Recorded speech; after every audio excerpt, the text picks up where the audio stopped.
Bonsoir, 22 heures dans nos studios et la même heure sur toutes les pendules des stations régionales de Sen Radio. Les titres de Sud Nuit, c'est dans un court instant. Publication du rapport 2018-2019 de l'ARMP, le renforcement du système d'archivage pour un meilleur accès aux documents de passation des marchés. Principale recommandation de l'autorité de régulation 6052 d'une valeur de 1495 milliards de marchés donc ont été passés et seules 120 autorités contractuelles ont été auditées sur les 124 sélectionnées. Ceci à cause de la COVID-19. Les ripostes contre cette pandémie ne devraient pas céder à l'exigence de probité, soutient la présidente de l'OFNAC, Seynabou Ndiaye Diakhaté. Elle ne cautionne aucun détournement de deniers publics dans le cadre de la lutte contre la COVID-19. Le chef de l'État, Macky Sall, annonce en Conseil des ministres une rencontre d'évaluation prospective de la stratégie de lutte contre la COVID-19 et nomme Khoudia Diagne directrice des arts. Elle est la première femme à occuper ce poste. En sport, Afro-Basket U18 masculin, le Mali conserve son titre. Il a battu le Sénégal par 82-80. Info Santé de Marie-Rosalie Ndiaye complète cette édition mise en onde par Pape Abdoulaye Dia. Sud Nuit. Hapsa Eliman Wan. Bonsoir et bienvenue à Sud Nuit. Je vous le disais en titre, l'ARMP, l'autorité de régulation des marchés publics, a publié son rapport 2018-2019 ce mercredi, rapport qui reflète que 4 collectivités territoriales des régions de Kédougou et de Kolda n'ont pas été auditées du fait de la pandémie liée à la COVID-19. Au total, 6052 marchés publics d'une valeur cumulée de 1455 milliards de francs CFA ont été passés. L'ARMP recommande pour l'année 2021 le renforcement du système d'archivage afin que les enquêteurs puissent accéder aux documents de passation des marchés. Les membres de l'ARMP ont tenu ont publié ce rapport par visioconférence. Aïssatou Gueiba. 2 rapports de 2018 et 2019 qui montrent que sur les 123 autorités contractantes sélectionnées par l'ARMP, les 119 ont été auditées. 4 collectivités territoriales des régions de Kédougou et de Kolda épargnées donc de cet audit. Le contexte de la pandémie évoqué comme justification, ces régions étant inaccessibles pour les auditeurs. Dans ces rapports, au total, 6052 marchés publics d'une valeur cumulés de 1495 milliards ont été passés avec beaucoup de contentieux notés, 187 en 2018 et 204 en 2019.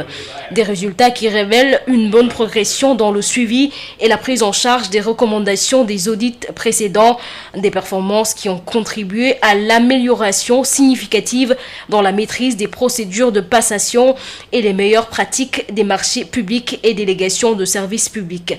Pour cette année 2021, l'ARMP met en exergue une nouvelle recommandation, notamment le renforcement du système d'archivage afin que les enquêteurs puissent accéder aux documents de passation des marchés, mais aussi la nécessité de la professionnalisation des acteurs à travers des formations spécialisées afin de leur permettre d'avoir une bonne maîtrise des passations de services. Par rapport au recours à l'attente directe, l'autorité a souligné que les motifs d'urgence souvent invoqués ne reflétaient pas toujours la nature du marché. Là-dessus, certains intervenants ont même sollicité la mise en place de contraintes suffisantes pour faire appliquer la réglementation et seuls 12% des recours concernent les agences qui arrivent à organiser les marchés de manière à diminuer le nombre de recours. Aïssatou Gueiba qui revenait donc sur le rapport 2018-2019 de l'autorité de régulation des marchés publics. Lutte contre la corruption, aucune amnistie ni aucun répit ne devrait être accordé aux prévicateurs. Selon la présidente de l'Office national de la lutte contre la corruption, la recherche de performance dans les actions de riposte contre la COVID-19 ne devrait rien céder à l'exigence de probité. Seynabou Ndiaye Diakhaté d'ajouter qu'il importe de veiller à ce que chaque franc donné dans ce cas ne fasse l'objet de détournement par une minorité. Propos tenus à l'occasion de la célébration de la Journée mondiale de la lutte contre la corruption.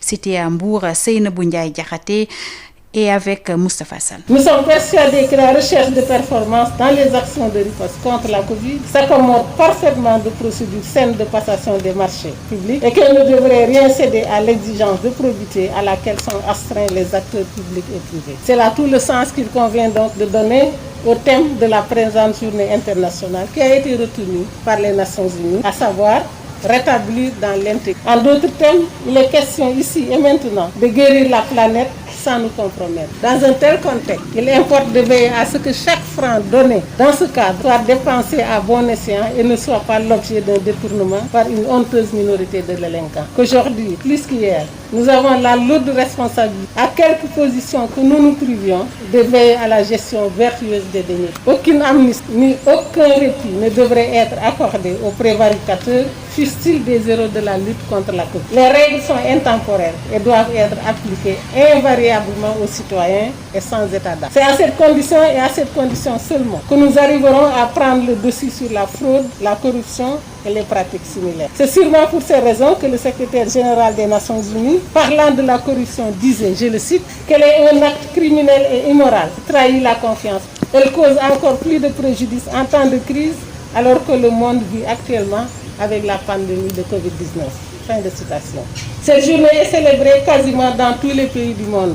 Mais à l'OFNAC, nous avons choisi de célébrer une quinzaine. Et pour cette 4e activité, les activités suivantes sont prévues. Un panel d'échange sur les méfaits de la fraude et de la corruption dans le secteur financier. Un atelier de partage avec les auditeurs de justice du centre de formation judiciaire. Un panel sur les mécanismes de lutte contre la corruption avec les élèves du cycle A de l'ENA. Un atelier de sensibilisation des élèves de l'école des officiers de la gendarmerie nationale. Et un atelier sur la gouvernance du secteur de l'état civil. C'était Seynabou Ndiaye Diakhaté, la présidente de l'Office national de lutte contre la fraude et la corruption, l'OFNAC. Nous parlons toujours de bonne gouvernance, mise en œuvre du partenariat pour un gouvernement ouvert à Sédhiou. Les acteurs de l'administration et de la société civile planchent sur les 15 actes prioritaires de développement de la région. Les principes fondamentaux de la bonne gouvernance et l'exécution des politiques publiques sont au menu de ce conclave. N'est-ce pas, Moussa Dramé? Ces consultations régionales au acte ce mercredi à Sédhiou cherchent à donner corps au concept de partenariat pour un gouvernement ouvert qui est une initiative multisectorielle dont le Sénégal est membre. Il s'agit donc de promouvoir la bonne gouvernance au travers de la transparence de l'action publique de concert avec les acteurs de la société civile en s'appuyant sur les opportunités du numérique et des nouvelles technologies. Pour cela, des principes directeurs s'imposent comme outil de travail, nous dit Salif Faye, l'adjoint au préfet de Sédhiou qui présidait les travaux. Il y a des principes fondamentaux, la redevabilité, le fait de rendre compte de l'exécution des politiques publiques au niveau des citoyens. Il y a aussi la participation qui a été déjà prévue dans le Code général des collectivités territoriales en son article 7. L'accès à l'information. Les recommandations, c'est véritablement de faire de telle sorte que Sédhiou ne soit pas en reste par rapport à la mise en œuvre de ce PGO-là. Des acteurs de Sédhiou, il est attendu des propositions concrètes à même d'impulser le développement endogène et durable. Mamadou Bari est membre du PGO, partenariat pour un gouvernement ouvert. Nous attendons justement de ces populations ici à Sédhiou indiquer au moins 15 défis et que ces défis puissent faire focus sur la région de Sédhiou.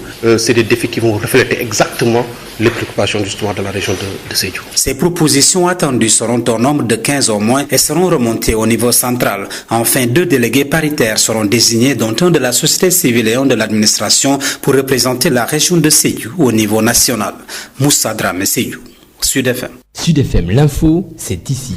Parlons à présent du communiqué du Conseil des ministres. À l'entame de sa communication, le président de la République a rappelé au gouvernement que la campagne de commercialisation agricole demeure une période essentielle et sensible de la vie économique et sociale de notre pays. Le chef de l'État a à ce propos indiqué l'importance primordiale qu'il accorde à son bon déroulement, particulièrement au niveau des zones de production arachidière et des points de collecte du Sénégal. Il a à cet effet demandé au gouvernement de prendre toutes les dispositions et mesures d'accompagnement appropriées pour assurer sur le terrain le déploiement stable et le contrôle systématique des opérations de la campagne. Le président de la République a dans cet élan demandé aux ministres concernés de travailler en parfaite synergie avec l'administration territoriale en vue d'un suivi permanent des opérations de collecte et de commercialisation de l'arachide.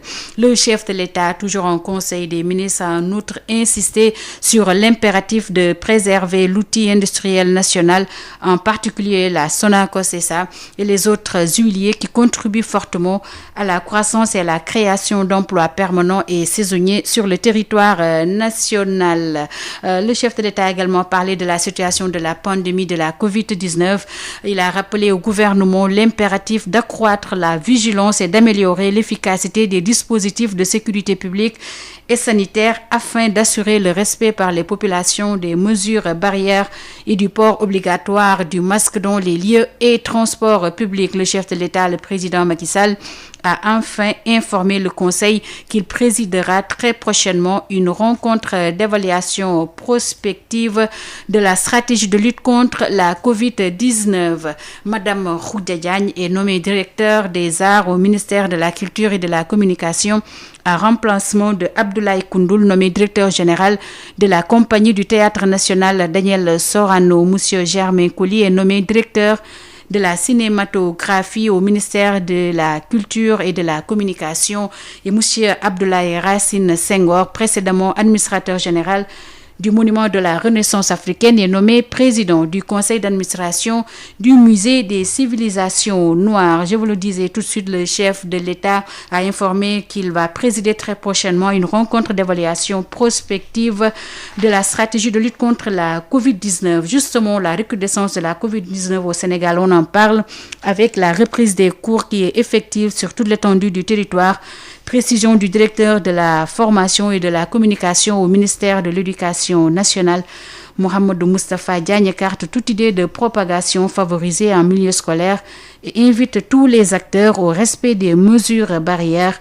Mohamedou Moustapha Diagne a tenu ses propos à Thiès. Il est avec Babacar Ndao. Il nous est revenu ces temps-ci, dans certaines déclarations, que la propagation du virus, la remontée des cas, était un peu liée à la réouverture des écoles et établissements du Sénégal. Je voudrais indiquer d'abord que notre espace scolaire reçoit une population de 4 millions d'élèves. Si le virus était propagé dans l'école, il est clair qu'on n'aurait pas une remontée de cas qui oscille entre 20 et 100 cas. Ensuite, les spécialistes de la santé ont relevé que les événements qu'on organisait, les cérémonies, le relâchement général, la fraîcheur, le froid, favorisaient évidemment une recrudescence du coronavirus. C'est dire que le seul endroit aujourd'hui où l'élève, l'apprenant se sent en sécurité, c'est l'école, parce que c'est à l'école qu'il y a un protocole sanitaire. Il n'y en a pas dans les rues, il n'y en a pas à la maison, il n'y en a pas dans les transports en commun. Et le ministre de l'Éducation nationale, Nour Talla, attache beaucoup de prix au respect scrupuleux du protocole sanitaire. D'ailleurs, c'est l'occasion de lancer un appel aux IA, aux IF, aux directeurs d'école, aux proviseurs et aux principaux de collège. De dire que le ministre voudrait qu'il y ait beaucoup plus de vigilance, beaucoup plus de surveillance dans le respect des mesures barrières à l'école. Parce que c'est grâce à ce protocole sanitaire que nous avons pu reprendre les cours, organiser les examens. Et c'est toujours grâce à ce protocole sanitaire que le chef de l'État a décidé de la rentrée 2020-2021. Alors, à tous ceux qui disent maintenant ou qui pointent du doigt l'école sénégalaise, l'école est suffisamment sûre pour permettre de dérouler correctement les enseignements apprentissages dans un environnement sanitaire donc sécurisé. C'était Mohamedou Moustapha Diagne. Il est le directeur de la formation et de la communication au ministère de l'Éducation nationale, qui a rappelé que la reprise des cours est effective sur toute l'étendue du territoire national et écarte toute idée de propagation favorisée en milieu scolaire et invite tous les acteurs au respect des mesures barrières. Nouveau plan de riposte Covid-19 dans la région de Thiès. Le comité régional de gestion des épidémies met l'accent sur la vigilance au niveau des établissements scolaires et dans les transports. Le gouverneur de la région de Thiès a présidé une réunion dans ce sens aujourd'hui. La communauté est invitée à mieux s'impliquer. Thiès, Babacar Ndao. Face à une nouvelle menace de deuxième vague de Covid-19, le comité régional de gestion des épidémies de Thiès prend les devants avec un accent particulier dans les établissements scolaires et le secteur du transport. Le gouverneur de Thiès, à l'issue de cette rencontre. À l'école, il faut qu'on fasse très attention, que les enfants n'amènent pas le virus chez leurs parents. Il faut qu'on continue à respecter l'ensemble des mesures barrières donc au niveau des écoles, qu'on puisse continuer à porter le masque, à faire porter le masque à tous les enfants. Et également qu'on respecte le dispositif de lavage des mains. Et là, si nécessaire, on va donc assister les écoles pour les permettre d'avoir donc ce dispositif de lavage des mains. Mais également dans le secteur des transports, parce que c'est un secteur également où la propagation peut passer et très rapidement. Après Dakar, la région de Thiès constitue la deuxième zone à risque, rappelle le chef de l'exécutif régional de Thiès, Mohamed Moussa Fandao. Il faut savoir que nous sommes dans une zone Dakar, Thiès, Mbour et même une partie de Tivaouane où ça circule beaucoup. Ça circule beaucoup quoi. Vous voyez des gens qui habitent Thiès qui vont travailler à Dakar, vous voyez des gens qui habitent Mbour, Tivaouane qui vont travailler à Dakar. La zone de Diender, c'est les personnes qui vont vendre au marché Castor et qui rentrent le soir à Diender, vous voyez. Donc tant qu'on a cet ensemble là, en général, la situation est toujours difficile et la vigilance doit être de mise. L'approche communautaire est privilégiée par le comité de gestion des épidémies de Thiès. Je pense que quelque part, les forces de défense et de sécurité à un moment ont joué un rôle important. Mais ce qui a peut-être permis de continuer la lutte efficacement, c'était la mobilisation des communautés. Je pense que chacun en avait fait son affaire et partout donc on en parlait et partout on se mobilisait donc pour pouvoir donc venir à bout de la maladie. Pour l'heure, la traque pour le port des masques est lancée par les forces de sécurité dans la cité du Rail, même si cette mesure n'est pas encore effective. Babacar Ndao, Thiès, Sud FM. Babacar Ndao, nous quittons Thiès pour Rufisque. À Rufisque, le CELS originel appelle les enseignants au boycott des classes. Les maîtres contractuels du département n'ont jusque-là pas encore perçu le salaire du mois de décembre. Une situation inacceptable selon le syndicat qui interpelle le gouvernement à faire preuve de diligence et de célérité afin que la situation soit réglée et au plus vite. Le secrétaire général adjoint départemental du CELS original, Abdoulaye Diaw, s'en explique au micro de Denis Assemble. Donc les difficultés, ça ne concerne pas tous les enseignants bien sûr, c'est seulement les corps émergents, ce qu'on appelle les maîtres contractuels, qui au moment où je vous parle, aujourd'hui le 9 décembre, ils n'ont pas encore perçu le salaire. Donc cela démontre encore le manque de respect dont le gouvernement fait montre à l'égard des enseignants. C'est vraiment donc l'indiligence encore et l'incompétence encore des autorités étatiques, parce qu'il y a certains corps dans ce pays qui ont perçu le salaire depuis Mathusalem, depuis le 27. Alors les maîtres contractuels qui sont à peu près, je veux dire, 75% du système éducatif n'ont pas encore perçu le salaire, ce qui est anormal et injuste. Donc on nous a fait savoir qu'aussi au niveau de la DAGE et au niveau du Trésor. Alors, nous aimerons que le gouvernement fasse de son mieux. Le gouvernement fait passer des projets de loi en fast track. Donc quelles que soient les difficultés, je crois que aussi les problèmes des enseignants aussi doivent être traités d'une manière fast track. Donc c'est pour cela que nous avons saisi la presse pour informer la population de la situation qui prévaut. Donc nous demandons aussi aux enseignants, aux maîtres contractuels qui n'ont pas encore perçu le salaire, de surseoir à dispenser les enseignements apprentissages jusqu'à virement effectif de leur salaire au niveau des banques. Nous intervenons exactement donc le ministère de l'économie et des finances, la direction générale du Trésor et aussi le ministre de l'Éducation nationale. Donc qu'ils fassent preuve de diligence et d'efficacité et de célérité pour que cette situation soit réglée au plus vite possible. Des pères de famille qui restent jusqu'au 9 sans percevoir leur salaire. Imaginez dans quelles difficultés ils peuvent être. Voilà. Donc les autorités doivent s'activer et pour que cette situation soit réglée au plus vite possible. C'était Abdoulaye Diaw, le secrétaire général adjoint départemental du CELS originel qui appelle les enseignants au boycott des classes. Ils exigent le paiement de leur salaire du mois de décembre. Nous restons à Rufisque. Le camp Moussa Dioum de Bargny va bientôt disposer d'une école de génie. La cérémonie de pose de la première pierre a été présidée par le général de division Cheikh Wade, sous-chef d'état-major général des armées. La création de cette école entre dans le cadre de la volonté du commandement de doter le génie militaire de personnel disposant de qualités techniques et professionnelles en adéquation avec les nouvelles technologies. Les précisions, c'est avec le colonel Cheikhou Kamara, commandant et directeur du génie et de l'infrastructure des armées. Il est avec Denis Assemble. Donc nous sommes réunis ce jour pour une cérémonie de pose de première pierre de la future école du génie. C'est une école qui, in fine, aura 3 pôles. Un pôle de formation tactique, un pôle pour le centre de formation technique et un pôle pour le centre de formation de déminage humanitaire. Ce qui s'y ajoute, qui est la nouveauté, c'est l'école d'application du génie qui prendra désormais en compte la formation des officiers du génie militaire sénégalais. Alors, vous savez que le génie militaire, dans l'histoire, si vous connaissez bien l'histoire du Sénégal, l'armée sénégalaise est, quand vous entendez le concept armée-nation, le pilier du concept armée-nation, c'est le génie militaire sénégalais. Donc au début des indépendances, c'est le génie militaire sénégalais qui a eu à faire tous les ouvrages d'art et toutes les grandes routes et pistes dans le Sénégal. Donc c'est ce qu'on veut perpétrer et on a la confiance de nos hautes autorités pour redonner ces capacités aux jeunes militaires sénégalais pour prendre en compte une partie du développement du Sénégal. C'était le colonel qui se prononçait suite à cette école dédiée au génie. La prise en charge des femmes dans les médias, l'Institut Panos engage le combat et plaide pour l'adoption de la loi sur l'accès à l'information au Sénégal. Les recommandations seront prises en charge, rassure le secrétaire d'État chargé des droits humains et de la bonne gouvernance. Un colloque régional de 3 jours sur l'accès à l'information et droits des femmes a regroupé plus de 13 pays à Saly, Portugal.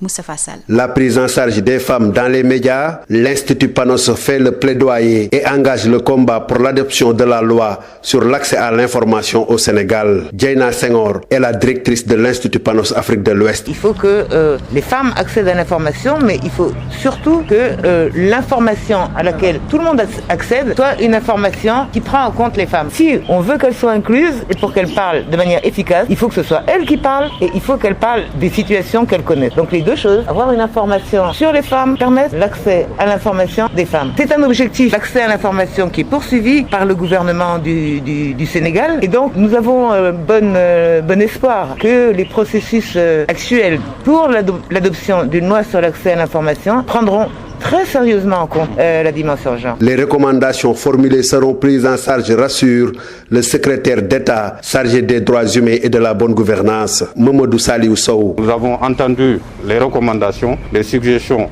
de l'Institut Panos et que nous allons essayer de mettre en œuvre. Il est important de rappeler cet avant-projet de l'accès à l'information. C'est un droit fondamental, c'est un droit qui est garanti non seulement par notre constitution, mais qui est garantie aussi par les instruments sous-régionaux et internationaux auxquels le Sénégal a adhéré. Deuxièmement, ce qui est important de dire, c'est qu'avec cette loi, on permet à tout citoyen de saisir toute administration pour obtenir des informations relatives à la gestion des affaires publiques. Troisièmement, en tout cas si cette loi est votée, le citoyen aura la possibilité non seulement d'obtenir les informations, mais si tel n'est pas le cas, il a la possibilité d'avoir des recours pour avoir gain de cause. Un colloque régional de 3 jours sur l'accès à l'information et des droits humains et des droits des femmes regroupe plus de 13 pays à Saly, Portugal. Ce sera l'occasion pour procéder à la remise du prix régional journalisme sensible au genre. Moustapha Sall Mbour, Sud FM. Moustapha Sall, le mouvement Taxawu Kolda s'engage dans la lutte contre l'immigration clandestine en menant une campagne de sensibilisation à l'endroit de la jeunesse sur les méfaits de ce phénomène dit Barça ou la Barsak. Le président du mouvement Taxawu Kolda, Bambé Boaro, s'en explique au micro de Birama Ndiaye. Vu la situation, donc la jeunesse Kolda est en train de subir au niveau de Libye. Tout récemment, vous avez vu que mon frère Abdoulaye Baldé qui a été assassiné en Libye. Donc, raison pour laquelle nous avons décidé d'organiser une campagne de sensibilisation dans toutes les communes de Kolda.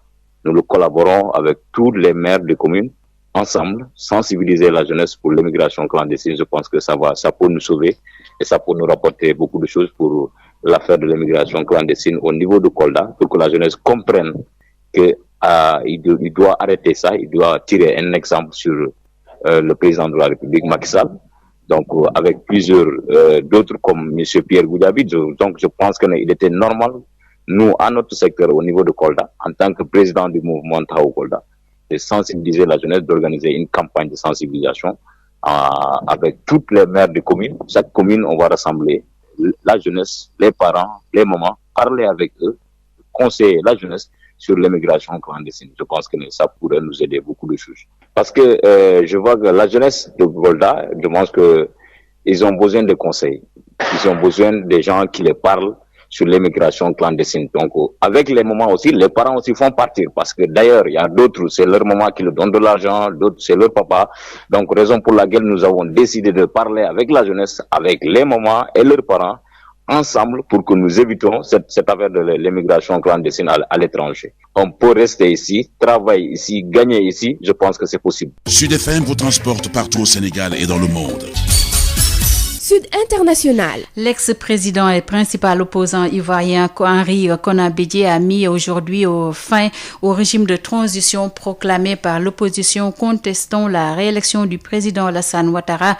Dans une déclaration transmise aux médias, il a déclaré, je cite, « Je propose dès maintenant et urgemment, en accord avec toute l'opposition, l'organisation d'un dialogue national qui remplace évidemment le CNT, le Conseil national de transition, que l'opposition ivoirienne avait initialement proposé », a écrit Henri Konan Bédié. Après la Côte d'Ivoire, nous nous rendons du côté du Ghana, où le président sortant ghanéen Nana Akufo-Addo a été réélu dès le premier tour selon des résultats provisoires annoncés ce soir à Accra par la commission électorale.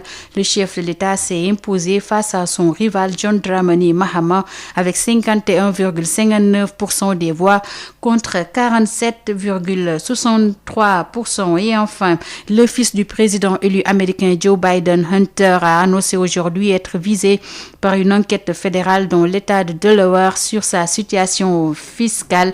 Il déclare « Je prends cela très au sérieux et j'ai confiance dans le fait qu'un examen professionnel et objectif va montrer que j'ai géré mes affaires de façon légale et appropriée », a commenté le fils du président élu américain Joe Biden dans un communiqué.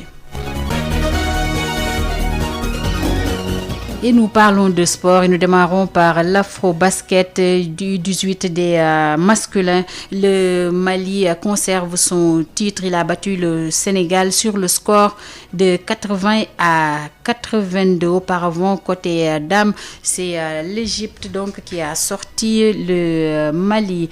Et nous parlons toujours de sport avec la Ligue des Champions. Les résultats de ce jour, Bayern a battu Lokomotiv Moscou sur le score de 2-0. Real a pris le meilleur sur Mönchengladbach et RB Salzbourg a perdu devant Atlético Madrid sur le score de 2-2. Inter et Shakhtar se sont quittés sur un match nul 0-0 partout. Manchester City a battu Marseille sur le score de 3-0 et enfin Olympiakos a perdu devant Porto sur le score de 2-0. A rappelé que Paris Saint-Germain et Leipzig se sont qualifiés depuis hier malgré la suspension de l'interruption du match entre le PSG et l'équipe turque, donc match interrompu à cause des propos racistes tenus par le 4e arbitre. Sud FM, l'info, c'est ici. 22h29 dans nos studios, nous recevons Marie-Rosalie Ndiaye, c'est pour Info Santé. Biotox anti-moustique pour le corps, les vêtements, les rideaux et draps vous protège contre les moustiques chez l'adulte et l'enfant. Val d'Afrique vous offre votre journal de la santé. Bonjour à tous et bienvenue. Le poste de santé de Koumbal évacue difficilement ses patients. Les femmes en état de grossesse très avancée sont parfois évacuées vers d'autres structures sanitaires à bord de charrettes. Le comité de développement sanitaire de Koumbal dans la région de Kaolack a longtemps réclamé une ambulance médicalisée. Bangali Diop, le trésorier du comité, au micro de Mamadou Kamara. J'ai pu dire que dans la commune de Ladmengue, on est 4 postes de santé ici. Et je pense bien que c'est seulement notre poste-là qui n'a pas encore doté d'ambulance. Juste d'avoir cette information qu'il y a une ambulance qui est en route, ce sera vraiment un plaisir pour nous quand cette ambulance-là sera là. Non seulement la présence de l'ambulance, on l'attend, mais aussi il va nous aider faciliter les évacuations au niveau des centres de santé ou bien si on doit envoyer un malade, un patient à Kaolack. La municipalité de Latmengue rassure. Mamadou Tchoun, deuxième adjoint au maire de Latmengue, soutient que toutes les formalités sont prêtes pour doter du poste de santé d'une ambulance. On l'écoute avec Mamadou Kamara. Pour dire aux populations de se rassurer, parce que le maire, le fils de la commune de Latmengue, le docteur Makoumba Diouf, lui en personne, je ne parle pas du budget, mais lui en personne, il s'est engagé pour acheter une ambulance pour le poste de santé de Koumbal. Maintenant, on est sur la procédure de recevoir l'ambulance. Vous savez que c'est des procédures administratives. On a introduit la demande d'exonération. Maintenant, on est presque à terme. C'est une question de jours. Mais bientôt, le CDS va recevoir l'ambulance. C'est des fonds prêts pour demain. C'est tout pour aujourd'hui. Merci de nous avoir suivis.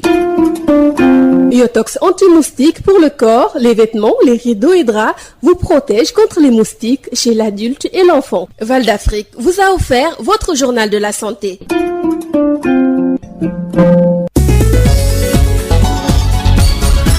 Hapsa Eliman Wan.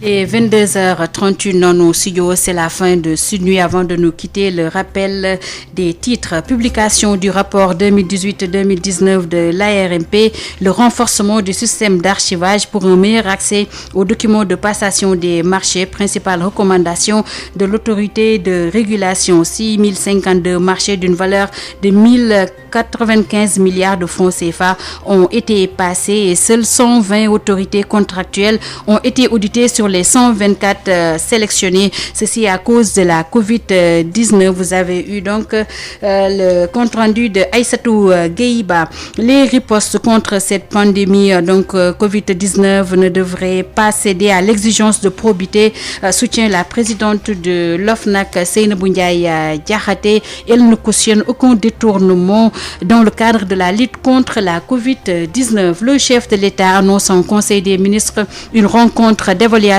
prospective de la stratégie de lutte contre la Covid-19 et nomme Khoudia Diagne directrice des arts. Elle est la première femme à occuper ce poste. En sport, Afro-Basket U18 masculin, le Mali conserve son titre. Il a battu le Sénégal par 82-80. Vous avez également eu droit aux résultats donc relatifs à la Ligue des champions. Info Santé de Marie-Rosalie Ndiaye vient à l'instant de compléter cette édition mise en onde par Pape Abdoulaye Dieye. On lui dit merci. Merci également à vous, chères auditrices et auditeurs de Sen Radio. Comme tous les mercredis, vous avez droit à la rediffusion de votre émission Objection avec El Hadj Baye Omar Gueye qui recevait Pape Sagna Mbaye. Avant cela, retrouvez Khadisen. C'est pour Sud Fiscalité. Très bonne soirée.